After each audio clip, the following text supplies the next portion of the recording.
Welcome in, everybody. How we doing? I got a little something for you. I don't know if you guys could hear it. Welcome in, everyone. Sunday Conversation. I'm your host, Bobby. I'm getting frame skips, every kind of notification possible here. So if it's a little bit laggy, I'm sorry about that. But I got a little video fired up for the people starting up here. Let's bring it up. Let's pull it up, producer. We got to start with this because I'm going to start off talking about this.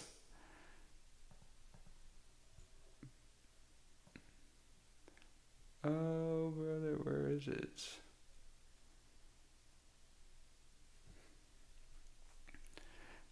Oh my God, what is going on? My computer's lagging.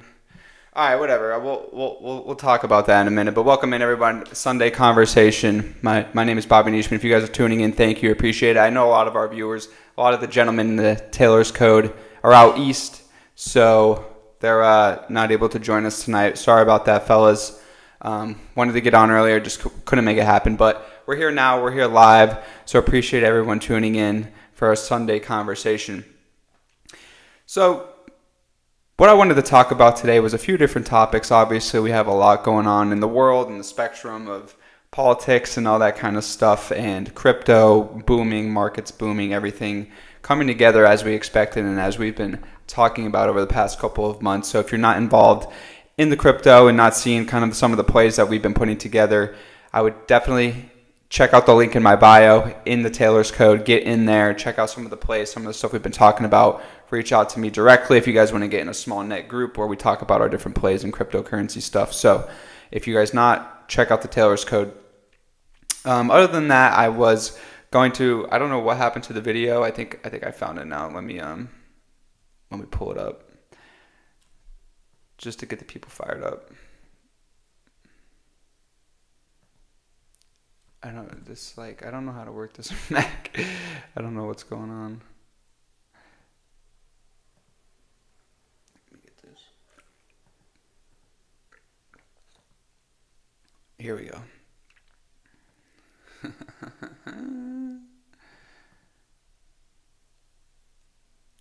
Here we go. Bam, bam, bam.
It's an old school banger.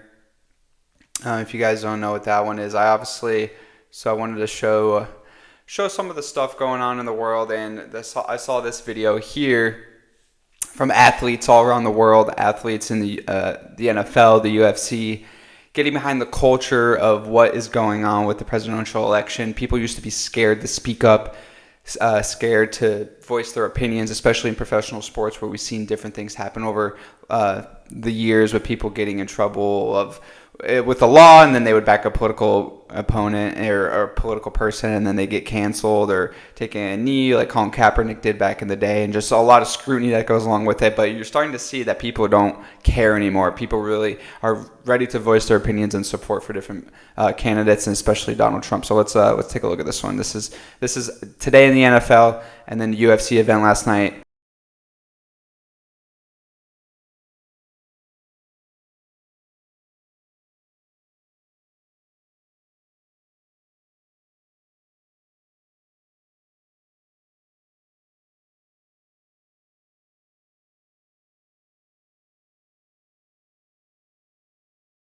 Doing his little shuffle. All right, so let's get into the other video. This is absolutely said in the video, right? How loud it is in there, how excited people are to see the next president again, right? Donald Trump, getting him back in office. And what we've been seeing is a culture shift from people used to be scared to talk about this stuff to people speaking up and voicing their opinions and wearing a red Make America Great Again hat. You know, in 2016, 2017 seemed like a crazy idea, right? People would rip you a new one if they saw you wearing that, or if you saw someone, you might judge them differently. Not me. I was there from day one. I always believed in the cause and believed what he was saying. But in terms of, other people judging and they just didn't understand, maybe they weren't into politics or whatever, from an outsider's perspective, it may have seemed weird, right? And a lot of people didn't like it. They didn't get on board with it. But you're seeing a whole different mentality now from people. People are sick of what the government has been doing over the past couple of years with the lies and, especially around COVID and everything like that. And the markets have been so bad and money wasted. And so there's a whole new shift in the mindset of, let's make sure the government is doing what it's supposed to be doing. It's working for the people, right? So you see this with the Department of Government Efficiency, DOGE, with Elon and Vivek. So they want to get in there and they want to clean the government up and stop the wastefulness, the spending, the fraud, and the abuse that has been going on in the government. Just the Pentagon and budgets not being able to met in any capacity, not being able to track spending, not being able to do any of this kind of stuff that they should be doing on the day-to-day, right? They should be tracking where this money is going. And it's a shift now where the people are back in control. That's what it feels like, right? That is what it should be, and that's what the culture should be, is that we're in control of the government. The people that we elect control what goes on.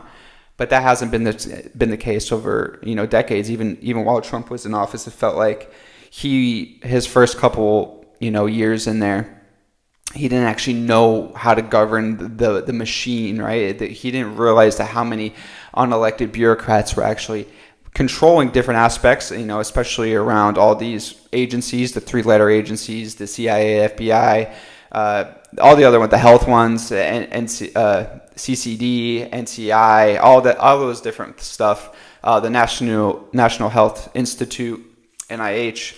So there's so many unelected bureaucrats and so much wastefulness that those people have access to funds and stuff. So the real culture shift isn't just, oh, you voted for Donald Trump, oh yeah, he's going to be a great president, this and that. No, the culture shift is giving the power back to the people. Their tax monies that they pay should be used to benefit them, right? I saw a funny tweet today, and it was I forget his name. He's like the National Intelligence Officer, Blinken, maybe. I think Blinken is his name. But the caption was like, "Oh, Blinken goes to celebrate a new American train station in somewhere in the United States," and then it was like, "Psych! It's actually in Peru. Here's the new Peruvian train." And then they zoomed out, and it was him in Peru, talking about this new train station and system that they built in the Peru capital with American dollars. So just like completely crazy, using our money to build railroads and infrastructure in Peru. And meanwhile, we're using train systems from the 1700s, 1800s, right? I can't imagine. I don't even know the last time they built new train stations in around the hubs from New York to DC, right? that's the kind of stuff we're talking about. That's the culture shift, getting smart business minds in there, like Elon Musk and Vivek, and putting RFK Jr. in charge of the National Health Institution and that kind of stuff. So just making sure that what we're saying is going to happen, these guys, right, what they want to do, they're actually going to do it, and they're going to follow through with it. So it's super promising to see, especially big names like the guys in the UFC and the NBA, maybe not the NBA, but the NFL, coming and voicing their support and not scared to speak out anymore.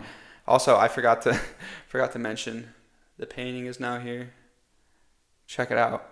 That's when my jawline was a little crispier back then in that picture. But yeah, so that's really big, and don't be scared to voice your opinion, right? Because that is what we're all here to do in the end anyway, is just voice our opinion and say what's on your mind. And that's the beauty of the freedom of speech in America, right? Is you're able to say different things, even if a lot of people say things that aren't true. And that's the whole point, is you have to combat ideas against each other that might be real, that might not be real, but that can be real. That's the whole point, is you want to talk about stuff that isn't around right now, but we want to be around in the future, right? So that's the whole point of having Converge and just talking about different things. Even if it seems crazy at the time, someone might come along in 50 years and be like, that was a great idea, let's do it. And then they act upon your words that you put into writing in 2024, right? They come around in 2074 and they go, wow, that was a good idea back then, but they didn't have the capacity to do it. Now that we're here, 50 years more advanced, we have the capacity to do what they were talking about, which might have seemed crazy at the time. So that's what I'm saying. That's why you need free-flowing ideas and freedom of speech. So another aspect of this is, you've seen what the markets have been doing over the past 2 weeks since the election. Such things that popped off. You've seen Bitcoin go into a full bull run, hitting all-time highs every other day, it seems like, right? We're going into, it started off in the low 70s, breaking that 73 high that was around for a few months. Then it smashed through it. It smashed through 80, went up through 83, 4, 5, 6, 7 last week, and then eventually at the end of last week broke the 90 mark, and then I think it got up to a high of 94 maybe, and then came back down. So I've been fluttering in that range now. So you've seen the markets take into account what they believe the president will do as well, right? And what he has said in a Bitcoin reserve, and paying off American debt in Bitcoin, and just everything that goes along with that. Meaning the rally and the institutional money that goes into the markets. It's crazy. You've seen it go absolutely berserk if you're invested. And I don't, a lot of people like to play the 4-year swings, which is great, which is what you should do, to get in at the low and get your money out at the highs. That's exactly what you should do. But long term, Bitcoin and crypto is not going anywhere. A lot of people that are going to buy into crypto and maybe 10 years think about selling. I wouldn't at this point, right? Because unless a new administration comes in and changes everything that might be done in the next 4 years, from what I've seen and what we're planning to do and what I think the asset will do in terms of supply demand, right? The Bitcoin halvings reduce supply significantly in half from a mining perspective every 4 years. So if you don't have that capacity to generate new Bitcoins at the same rate that you have over the past, this has been happening over 15 years now, it's gonna significantly increase demand, because people are gonna want to buy Bitcoin, especially with the pro Bitcoin president. People are buying more and more and more. So I think I've seen price numbers, like numbers for Bitcoin, go up into the 50 million range.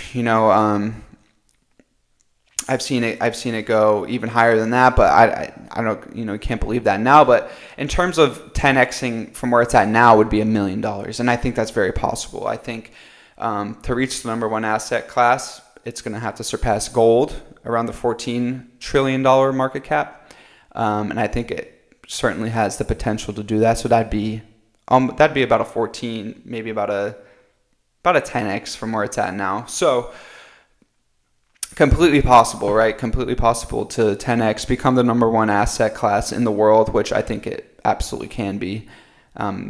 because it's the digital gold and it's the future of currency and trading and swapping, right? Because everyone's going to be, it's global too. It's not like you have an Apple or a Microsoft or a Saudi Aramco oil company, right? Where it's pretty much defined to its country and what people are willing to buy it. And so, people are going to buy oil mainly in the Middle East and Russia, a little bit of Asia for Saudi Aramco, which is a big one. NVIDIA chips, as many people are going to buy computers, right?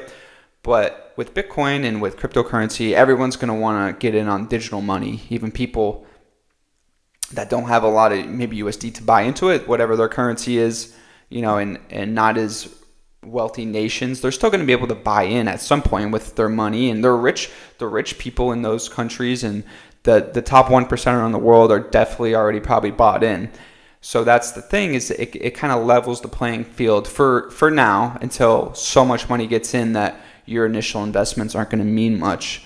But it's still good to get in, I think, regardless. I think we have a window here, at least for this bull run, of still a couple of weeks. I think my personal projections on where I think Bitcoin could go this cycle is around that $150,000 a Bitcoin. That's a projection. I mean, it could be low, it could be high, depending on who you ask. But I think that's a reasonable number for a high on this run.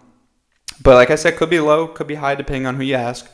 But at that value, you're valuing it at almost $4 trillion market cap, which I think is doable, which would be about almost a 2x from where it's at now. Maybe, I don't know. I haven't looked at the updated numbers today. But yeah, that's just a rough ballpark, rough estimate. So countries around the world, people around the world are start getting involved more and more and more. Even here in the United States, only 1% of the world, 1 to 2% now, maybe 3% coming up in this bull run of people are invested in Bitcoin. And I think where Michael Saylor said that he thinks that the world economy will go where he thinks it'll top out at is around 28% of the world will be invested into Bitcoin, at least in our lifetime. So still a lot of room to grow and a lot of money to be made in it. Just from a supply and demand perspective, if you took Econ 101 in high school and college, they teach you Econ 101, supply goes up, demand goes down, the price goes down. Demand goes up, supply goes down, the price goes up because there's not as much and people are going to want it.